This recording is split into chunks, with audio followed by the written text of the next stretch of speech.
How did the United States Supreme Court rule during the 2013-2014 session? Good evening, I'm Gary Polland. Hello, I'm David Jones. Welcome to Red, White, and Blue. Linda Laurel is off this evening, but will be back next week. During this term, the Supreme Court ruled on several controversial cases. Tonight, we'll talk about those decisions and their impact. To help guide us through this evening's discussion, please welcome first Josh Blackman, Assistant Professor of Law at South Texas College of Law, Aaron Brule, Associate Professor of Law at the University of Houston, and finally, old friend Craig Jackson, Professor of Law for the Thurgood Marshall School of Law at Texas Southern University. Welcome, gentlemen. Welcome. Craig Jackson, you are the lucky guy that gets to tell us all about the Hobby Lobby case and whether or not it's true that it was a 1950 decision for the 2014 year. 1950 decision for the 2014. Okay, well, that's a lot to start with. Let's start like this. The Religious Freedom Restoration Act basically is legislation Congress passed in the 90s to overturn a Supreme Court case that basically said that any laws of general applicability that people have to, regardless of their religious beliefs, have to abide by the law if it's a law of general applicability. And our RFRA basically was enacted to restore what was thought to be the constitutional rights of persons to be exempted from certain laws if it offended their religious practices. Now, in this particular case, Hobby Lobby, they are family of is led by a family of devout Christians who believe that certain aspects of the contraceptive requirements in the ACA, the Affordable Care Act, require them to provide what are called abortifacients, contraception that has the impact of maybe aborting fertilized fetus. And they're saying that they do not have to abide by that, to provide funding through their insurance program for that kind of contraception. And the government says you do, essentially. And that the RFRA does not cover a corporation in terms of religious practice, only covers individuals and some closely held nonprofit organizations, but not a corporation in this particular case.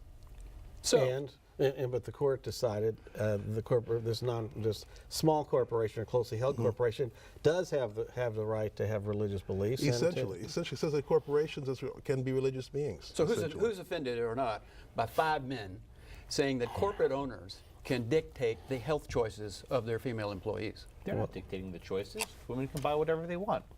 It comes out of pocket. You know, under the federal law. As it was before Obamacare. It's paid for now. As it was before There's Obamacare. no copay. There's no copay under the present arrangement that was just struck down. They get contraceptive coverage. Yeah, I think this case is being blown a little bit out of proportion. It's certainly true now it'll be more expensive than it perhaps would be otherwise. Before Obamacare, these were paid out of pocket altogether. So this isn't some blow to women's rights. They're still able to access the same contraceptives as they were before. And I should stress that Hobby Lobby approved of 16 of the 20 contraceptives that were available. The birth control pill was covered. They only objected to 4 of the 16 that were approved that were actually abortifacients, though actually the vast majority of products are still available to Hobby Lobby employees. So Josh, is this part of what the opponents of this decision are saying is the war on women? I think it fits into a template very nicely, and I think what you're actually seeing is that President Obama, with the sweep of his pen, could actually extend an exemption to employees of Hobby Lobby that would allow them to not have to pay for these products and their employees can get it, but instead he's pushing for legislation he knows that will never be passed. So I think this is actually a huge political football following the decision. Well, there are 2 things about it, though, that I think that are important, because it does give the corporation the ability to say, listen, our leaders don't have certain religious beliefs, and we should not have to follow this particular law. And if that's taken to its logical conclusion, it does have some serious impact on much of what's going on in the ACA, and also any kind of congressional legislation as well. If anyone can just say, hey, the RFRA, Religious Freedom Restoration Act, exempts me from having to abide by this particular law, it's almost out of control when you do that. Is that the case, Aaron? I think that's a good point, that this case itself was quite narrow, and the majority opinion tried to emphasize that it was narrow, but the principle is potentially a very broad one. What about the next case where the objection is to vaccinations being covered by health care? Or the case after that where a religious owner of a corporation says that they feel that the place for women is in the home, and so that they shouldn't have to hire women into management positions, for example. So once you start allowing some exemptions to the general laws of the land, it can be tough to stop that. Well, Mr. Alito's Catholic, and I'm sure that we can read in prior opinions that he's embraced certain pro-life positions, perhaps. Why wouldn't it be important for a justice of the Supreme Court to really have respected the science involved in the decisions being made by the corporate employers here, who are thinking, taking a pill, it's an abortion? I mean, why not? Why is that belief entitled to respect? Since it's a denial of the science. The statute says it's what they believe. The statute specifically says it's not what an objective person would believe, it's what the individual believes. So the statute requires the courts to look to what the statute says, is that if they believe it, then that's a sincerely held belief, and that's fine. But I think Justice Ginsburg, one of her concerns is that the interpretation of the statute in this particular case extends the definition of coverage to corporations, and that's perhaps not what the Congress had in mind when it passed RFRA back in the 90s. To extend that to corporations, that's the real danger here. But isn't really the limit to closely held corporation and nonprofits, and not like Exxon or AT&T and the like? That's what he said. Whether or not that's going to work, I mean, there's really no legal limiting principle here that I can find in this decision. I think you're right that a large publicly traded corporation like Exxon or Microsoft couldn't plausibly claim to have its own religious principles, but millions of people in this country are employed by closely held corporations. Now, probably most of them won't try to get any exemptions from the Affordable Care Act or anything else, but some will, and it could affect quite a number of people. There's a couple of reactions that I've seen since the ruling. One was that the Supreme Court granted a temporary injunction for Wheaton College, a Christian college nonprofit, Illinois, who were, as of Tuesday of this week, about to start paying serious fines for not complying with the act. In addition to that, the majority leader of the Democrats said, we're going to fix this. We're going to require insurance companies to pay for this, or else we, the government, is. And I guess they're going to do it by Obama's favorite way, as executive order, because he's not going to get it through the Congress. So I guess it's opening the floodgates, which is part of Ginsburg's view. Is that what we're likely to see? Yeah, possibly. This certainly isn't the end of it. There could be some congressional response, or the administration could try to work around this somehow. But you're definitely right. There's a line of other lawsuits coming up, and some of those could reach the Supreme Court again next year with other entities seeking exceptions, or the nonprofits saying that the exception that this case's majority said should be used, their nonprofits are complaining about that. Jehovah's Witnesses, they don't want transfusions. Ginsburg says, you know, why is that not yet something to worry about? What about, you know, the Scientologists? They don't believe in, you know, antidepressants. What about genital mutilation? There's an honestly held religious belief that millions of people have in the world, some of whom live here. So where could this go? The RFRA has a lot of protections in it already for personal religious views. The issue here is not the rightness or wrongness of protecting religious views and exempting folks from interference with those religious views. It really is about whether or not a corporate entity can be imbued with that kind of status under the RFRA. And I should note, the vote on that issue was actually 7-2. Although it was 5-4 in the entire case, Justices Kagan and Justice Breyer did not join Justice Ginsburg. They reserved no opinion on whether the corporation could exercise these rights. Only 2 justices specifically rejected that point. Aaron Brule, what was the biggest case of this term to you? After Hobby Lobby, of course. Sure. I think possibly McCutcheon versus FEC. This is a campaign finance decision. Everyone remembers Citizens United from a few years ago. That concerned what were called independent expenditures.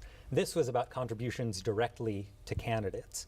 And federal law limits the amount that anyone can give to a specific candidate, and also has a limit on how much you can give to all candidates. And this case, the McCutcheon case, said that those aggregate limits were unconstitutional. And I think it's an important decision because it goes to the role of basically the way our democracy works. And is this an equality-based system where everyone gets one vote and an equal say? Or is it a system where some people can have much more influence, millions of times more influence? Yeah, but isn't it realistic to say this decision just reflects reality? Because with all the other decisions the court's made, which is basically money is free speech, that millions and millions of dollars are being spent on behalf of candidates, against candidates, by people that don't disclose, with organizations that do disclose, independent expenditures. So there's already money in politics. It's not going away. The truth is, what I thought we should do, we should have no limits and have required disclosures on any donations so people know where the money's coming from and make it a campaign issue. If you're owned by some conservatives that are funding you, or some liberals, or on both sides, there's multi-billionaires spend a lot of money on politics, people ought to know so they can make a decision. But I don't think this is a decision that was unexpected at all based on the court and its actions over the last few years. If someone wants to give a lot of money to a candidate, they can give it to a PAC or a super PAC or a super duper PAC, right? The actual form of how it's classified is actually largely not that important. So all this law did was that for one individual person can give to as many candidates as he wants. For each individual candidate, there's still a limit, but now he can give to as many candidates nationwide in a cycle as they want. And I think you're right, this merely reflects the way in which campaign finance law works, where you can give as much money as you want to a PAC or super PAC.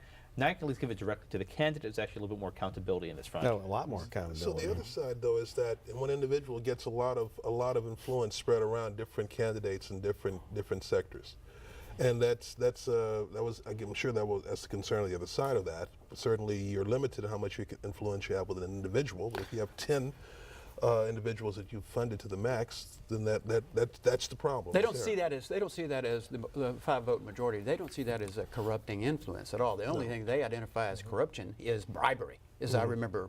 Quid pro quo. Quid pro quo. Otherwise, there's no limits, really. And there's no negative There are no influence. limits. There's no negative influence for a guy setting up his own PAC, and like that casino guy in Las Vegas, and all the Republican candidates went to Las Vegas to, get his attention because he can drop $3 million on anybody he wants. Yeah. Shelton, Addison, right?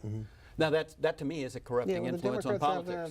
Democrats have theirs too, Dave. Well, what millionaire attracted his own conference where they all showed up? You had a gentleman from California. The guy willing to donate billions of dollars. All right, what's your favorite case? So I think the biggest sleeper case of the year is something called Noel Canning.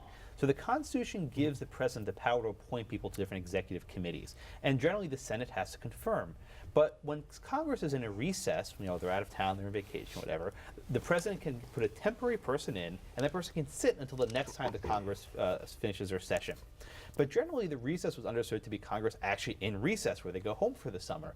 But in recent years, Congress has just not gone into recess. The Senate's always there. They have these things called pro forma sessions, where they come in, they strike the gavel, and they strike the gavel again. That's the entire session. So during the 1 year, they had a series of these 3-day sessions where they gavel in, they wait 3 days, they gavel in again. President Obama decided, wait a minute, they were gone for 3 days. That's enough for a recess. Let me appoint 4 people to federal agencies. And in a 9-0 vote, this was unanimous, the court said, no, you can't do that. That this was not a long enough recess to actually have the president to exercise this recess power. And they actually invalidated President Obama's appointments of 3 people to the National Labor Relations Board. Which invalidates every decision they voted for. Right, so this is a follow-up issue. The National Labor Relations Board has 5 people. In order for them to issue any valid opinion, they need to have at least 3 on board. If those 3 guys are struck out, they lack a quorum.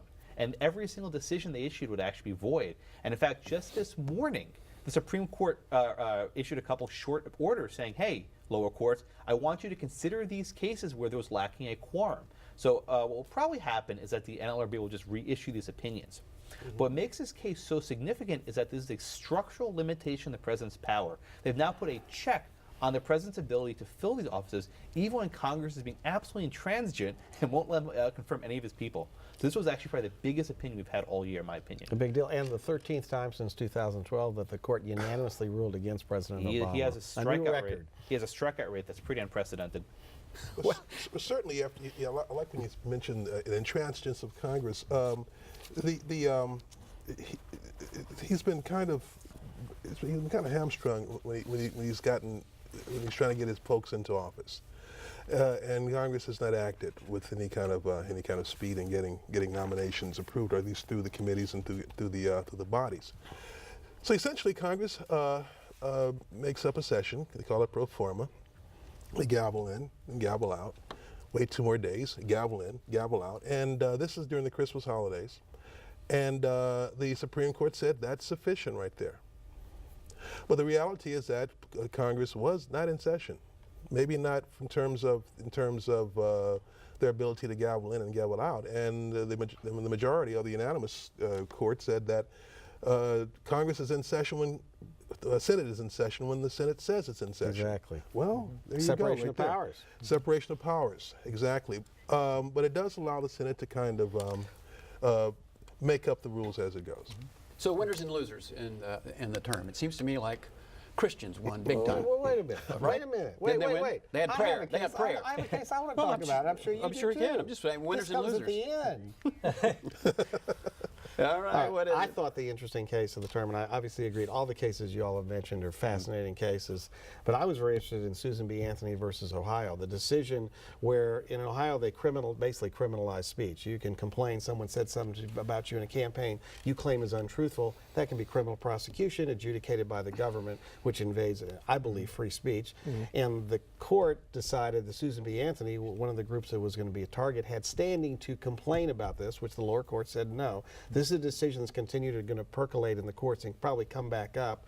But I hope that the court, this court being, pro-free speech, as demonstrated, will say that you can't criminalize speech, and there's other ways to deal with that. Any take on this? This is like the Ministry of Truth, where effectively, imagine during an election, your candidate can say, he's telling a lie about me, shut him down. This basically puts politics on stop. And of course, after the election's over, they dismiss all the charges. This is actually standard procedure for the Ministry of Truth in Ohio.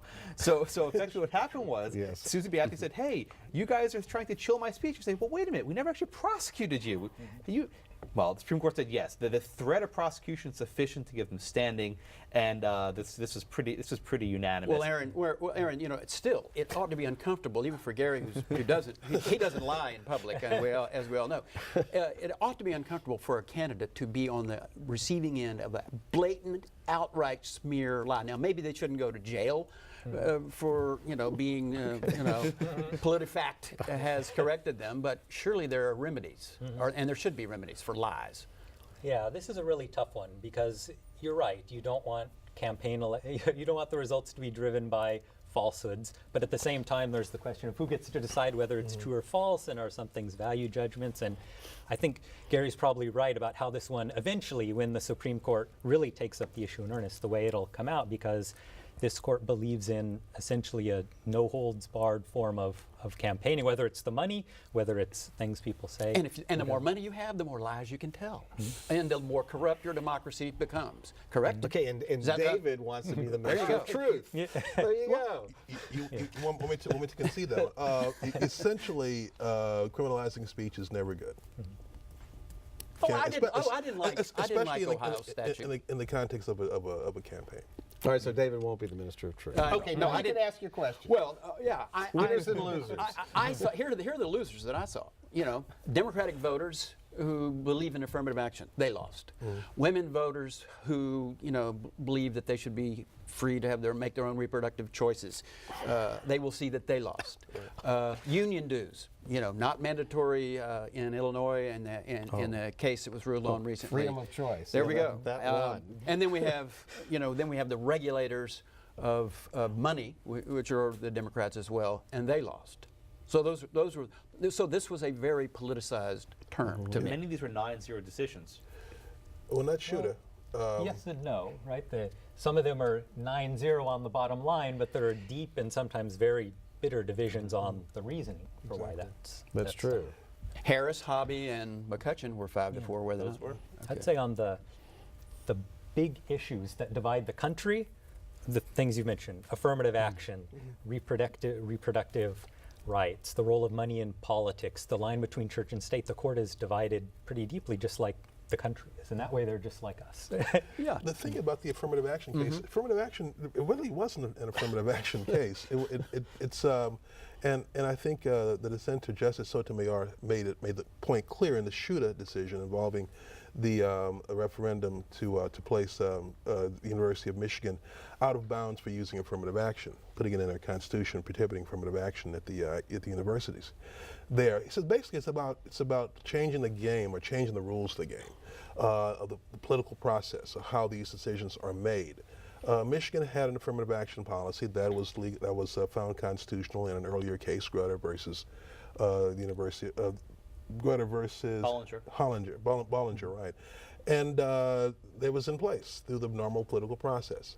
Then the majority in Michigan passed a referendum amending the Constitution, saying that affirmative action may not be used within Michigan state schools. That's changing the political process in the middle of the game. And it's not about whether or not affirmative action should be protected. It's just about whether or not you change the process in the middle of the game. And that's basically what the dissent was saying there. But essentially, the referendum was approved by the court.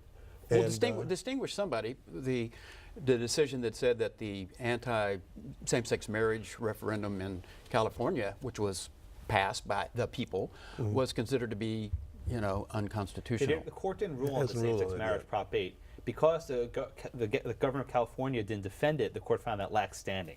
And because no one was able to defend the proposition in court, the court took that. The court didn't actually rule on Prop 8. But is it certainly it's not any of your beliefs, is it, that there should be a majority of any state that can levy penalties against groups and discriminate against groups simply by holding an election and punishing a group? I mean, such as Kennedy said you couldn't do that to homosexuals in Colorado, and so this is it has to be uncomfortable for.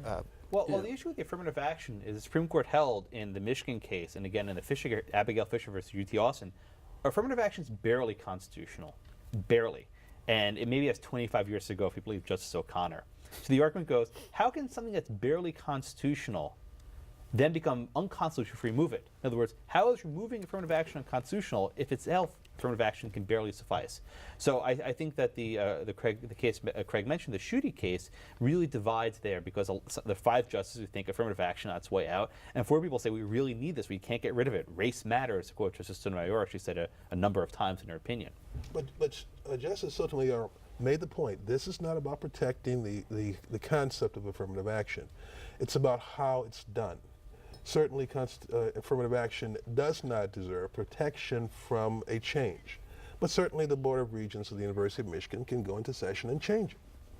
What happened in Michigan was that people went on and cast a vote to amend the Michigan Constitution, an unprecedented move as far as this issue is concerned, and that's where the game changer is. And there is precedent that basically says that you can't change the rules of a game to take away a benefit from a minority group under the United States Constitution. It's not about affirmative action. It's about how this game is played, the process.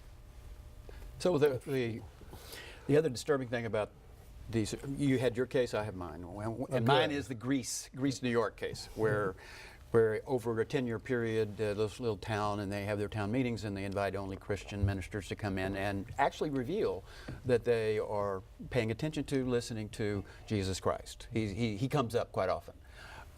That is apparently now an acceptable prayer, according to the Supreme Court ruling. Did I state that correctly? Yeah, that sounds about right. I'd make one slight quibble. They weren't just inviting Christians. They had a process where they would invite everyone in the Chamber of Commerce directory from the town. And the county they lived in happened to be all the ministers were, all the house of worship were all Christian. So they didn't go out of their way to exclude non-Christians, that those are the only people. Now, how they look outside the county in other areas, perhaps they could have found it, but this was a process they chose.